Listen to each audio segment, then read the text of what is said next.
My name is Josie Alvarez. The first thing I remember is the smell of coffee, cheap instant, the kind my mother swore was fine when I was a child and not worth wasting money on, when I grew up and tried to buy better beans. I remember the clack of my laptop keys on late nights, the soft hum of the fridge that lived like a small, dependable heart in our tiny apartment. I had a steady job at a local design studio, a boyfriend who made me laugh until my ribs hurt, and a calendar full of ordinary things: dentist at 3, dinner with Sarah at 7, my mom's birthday next week. It was comfortable, it was enough. That's the dangerous part, how life can feel whole on the surface while seems fray underneath. Tom, my boyfriend, would bring me flowers on Thursdays because mid-week needs a reason.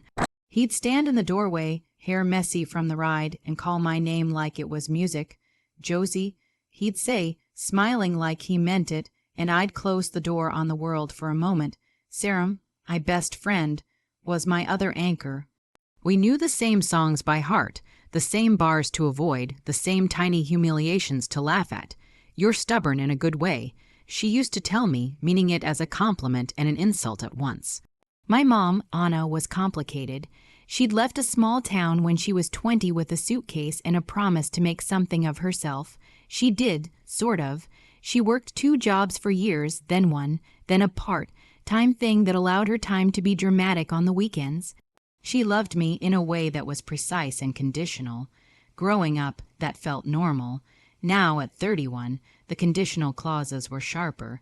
She could be generous with advice that felt like knives and sting if you disagreed.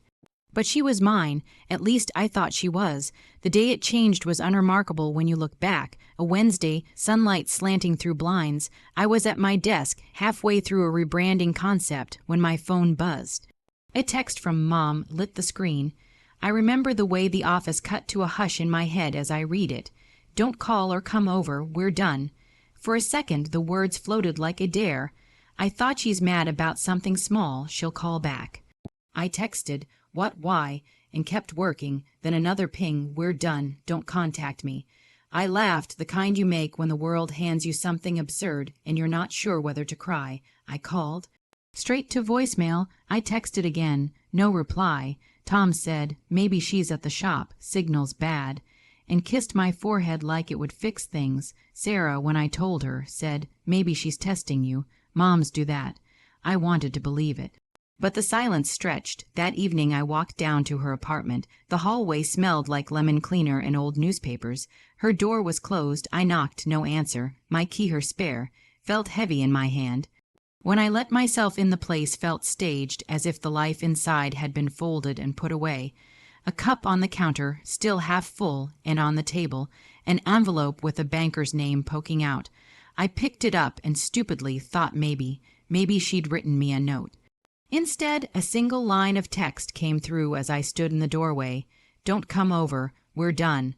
I sat on the floor. The city sounds were muted by the edges of the room. That night, the rain hit the window like static, and I learned the smallest, cruelest thing. A message can do what 1,000 arguments do not. It split a life in 2. Weeks after, the fractures multiplied. My mother stopped answering altogether. At a family dinner, she refused to look at me. At another gathering, she whispered something about betrayal and wouldn't say more. Tom grew distant. Work late, calls I couldn't reach him on. Sarah started taking a longer route home, her eyes avoiding the places my life passed through. The spare bedroom in my apartment became a museum of small losses.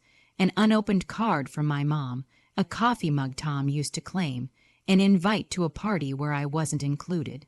One night, while trying to sleep, a memory hit me that felt wrong because it had comfort in it.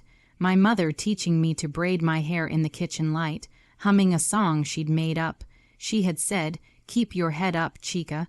I whispered into my pillow, "Why would you do this?" The response was the city outside and the darkness in my chest. "You need to stop texting." Tom said finally, the ambiguity of his voice worse than any accusation. "It's not worth it, Josie. So what? I should just let my mother erase me." My voice sounded foreign in the room. "It's not like that," he said. "You're making it about drama. That word, Drama felt like an accusation of my entire being. I realized then that not only had she cut me off, she'd cut the threads connecting me to others. The betrayal wasn't just in her message. It was how it quietly turned my world against me. Betrayal had become a social contagion. The first part of the story ends with a small, cinematic moment, me sitting at my kitchen table under a single bulb, the light painting my hands in dust, my phone screen dark, the city humming below. I learned to breathe between one message and the next, to count to 10, to pretend ordinary life could hold its shape. I went to work. I went on dates with myself. I learned the menu at a cafe by heart. But inside, a slow current carried me towards something else, something deliberate. Do you remember when you used to draw constellations? Sarah asked over coffee weeks later, as if trying to find a thread. You'd map the sky like it owed you an explanation. I thought I'd lost it. I said, maybe I did. She looked at me like she'd known me in another life. You can't let them ghost you, Josie. Not like this. I didn't know then that her words were the first pebble I'd throw. I only knew that the silence was heavy and that some silences deserved echoes. What happened? My sister asked once, though it was years later and under different lights. Why did you do it? I remembered the smell of coffee, the sting of the text, and the way ordinary life looked from a place that had been excluded. I would tell her the truth then, slow, quiet, careful, but in that moment, all I could say was, I asked myself who I could be if I stopped asking to be seen. She laughed a small, incredulous sound. You always were dramatic. Maybe, I said, but I wasn't wrong. After that night, there was a strange new cadence in my days. It was like waking up into a life that was technically mine but spiritually rented. I'd walk past storefronts and see my own reflection like a ghost in the glass. I'd go to the grocery store and find myself staring at cereal boxes too long, as if the bright colors might pull me back into the version of reality my mother had erased. The city wasn't louder, I was quieter. The first new blow came on a Sunday. I was folding laundry, watching dust float lazily in a strip of sunlight, small domestic peace, when my phone buzzed again. Different number, a woman's voice note.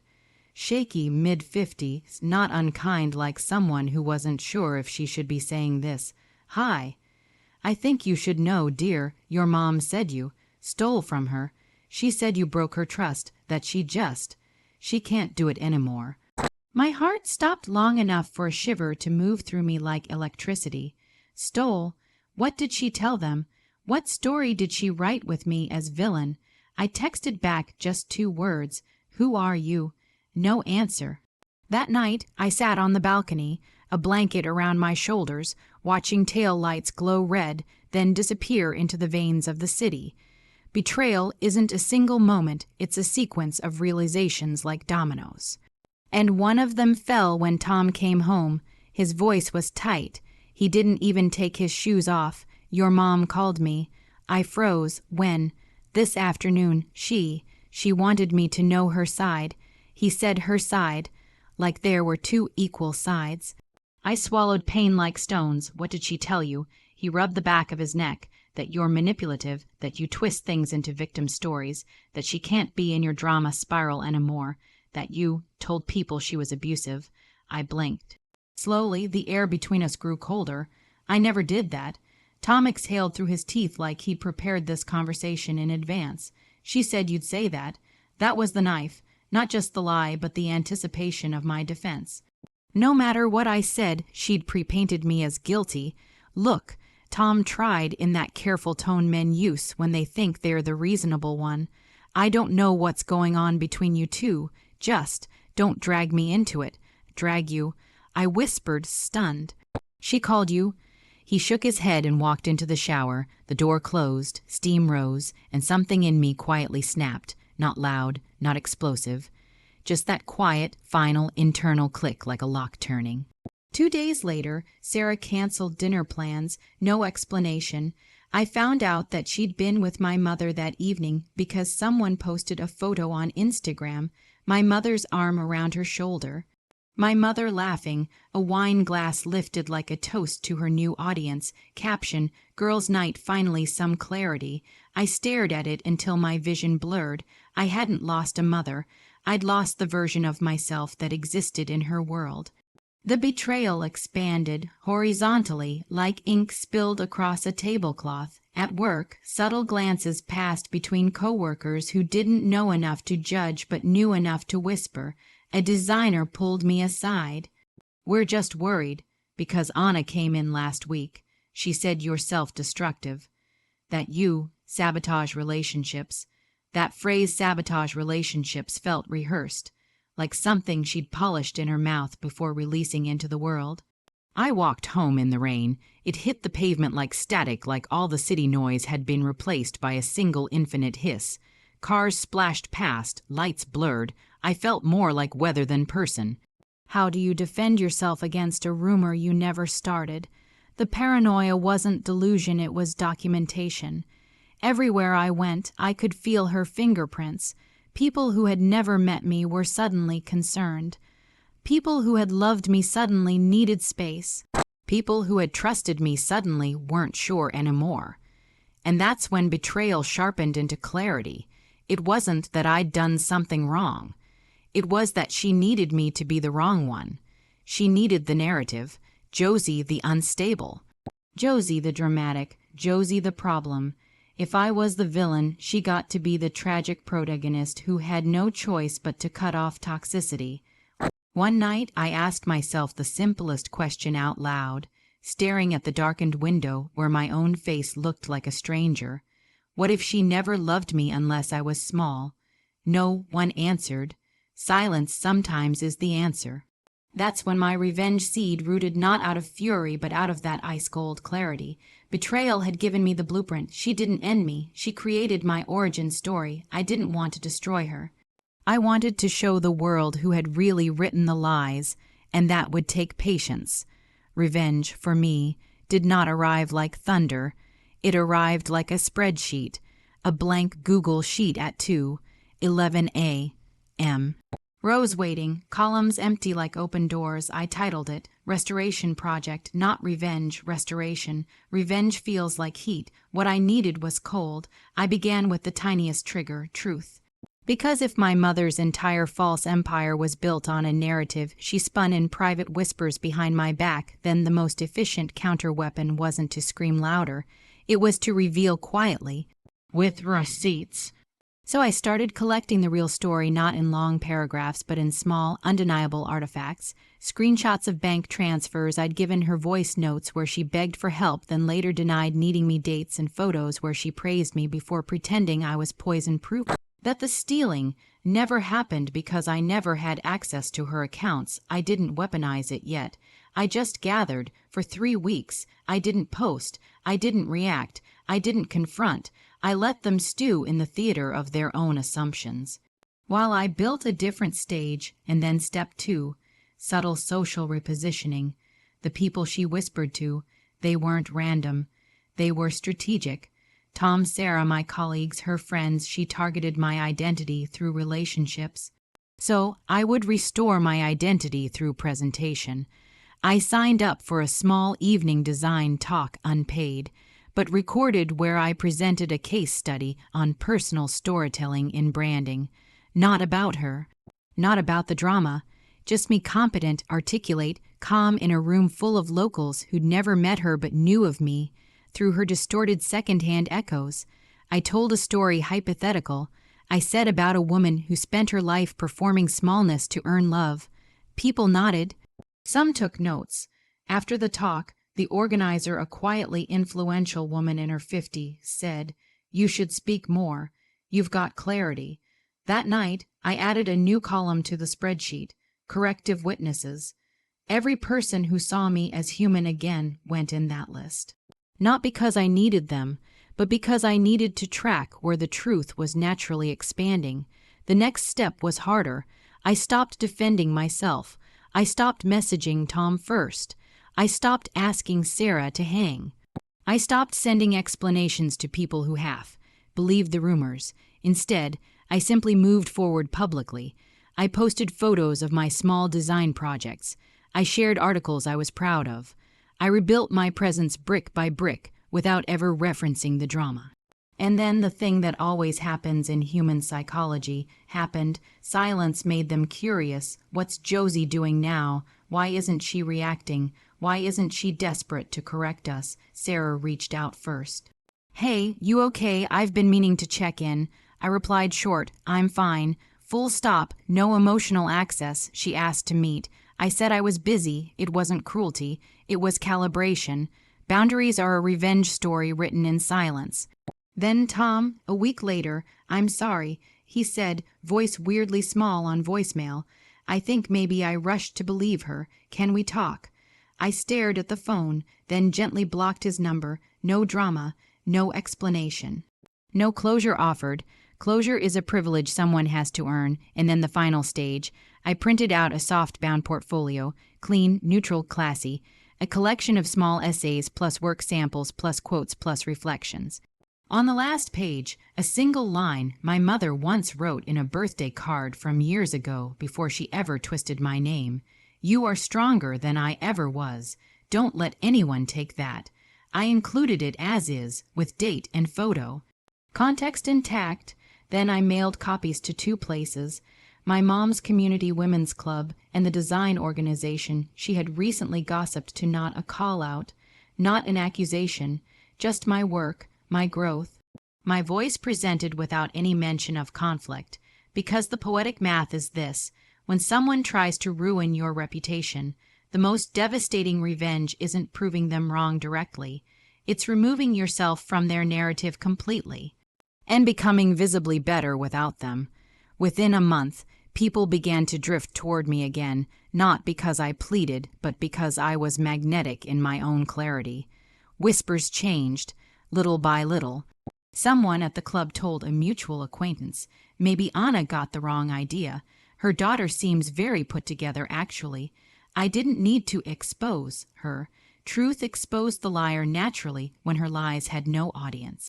And the most painful revenge for someone who lives through attention is losing control of the storyline they tried to own. I didn't send her a message. I didn't yell. I didn't fight. I simply built a world she was no longer invited to occupy. And then one evening weeks later, at the exact moment, I wasn't thinking about her at all. The universe tilted. I was leaving a small industry mixer 3rd floor of a quiet co-working building, soft jazz, polite wine, name tags fading at the corners. I stepped into the elevator and pressed one. As the doors slid shut, someone shouted, "Hold." A hand blocked the door. She stepped in, my mother. A thin, surprised breath caught in her throat like the wrong note in a piano chord. Her lipstick was too bright. Her hair was more brittle than I remembered. She looked smaller than the version of her I had been grieving.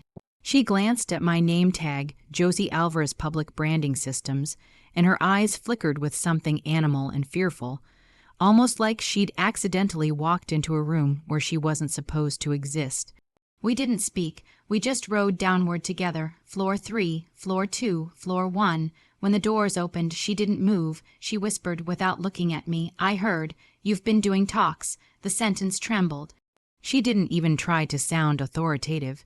She sounded like someone trying to keep a story from collapsing in her hands. I stepped out. She followed me into the lobby. "I thought you'd say something," she said, barely audible. I turned, and in the clean lobby lighting her mascara was smudged, like she'd been rubbing her face in the bathroom before the event. She wasn't the villain then. She was a woman terrified that her role as storyteller was being taken away. I said calm, measured, like I was describing weather, "I don't correct lies anymore. I replace them with truth." She blinked, slow, uncertain. "I never hated you," she whispered. "That's the problem," I said. "You only loved me when it made you look better." She flinched like I'd spoken a secret she had never said out loud but always knew was true. She tried one last attempt at ownership. "You could have reached out, Josie." I almost laughed.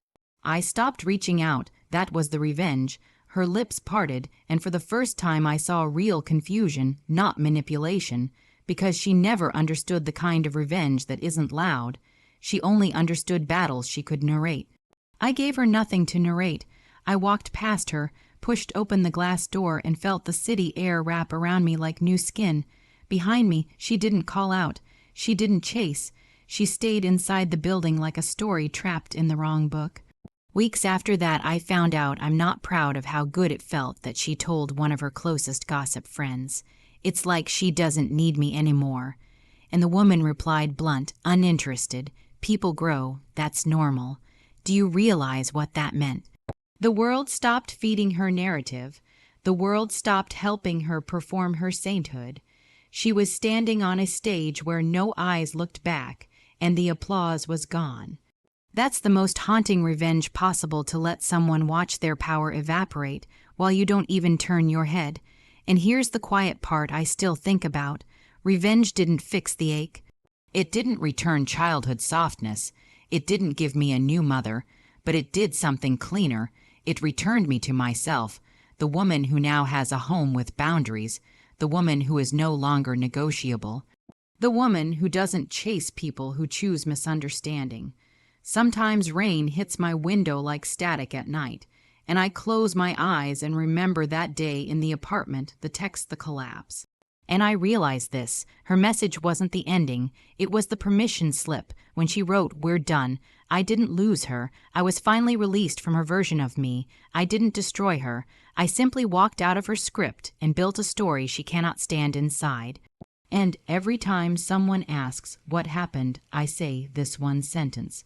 She gave herself the last word, and I gave myself the last life.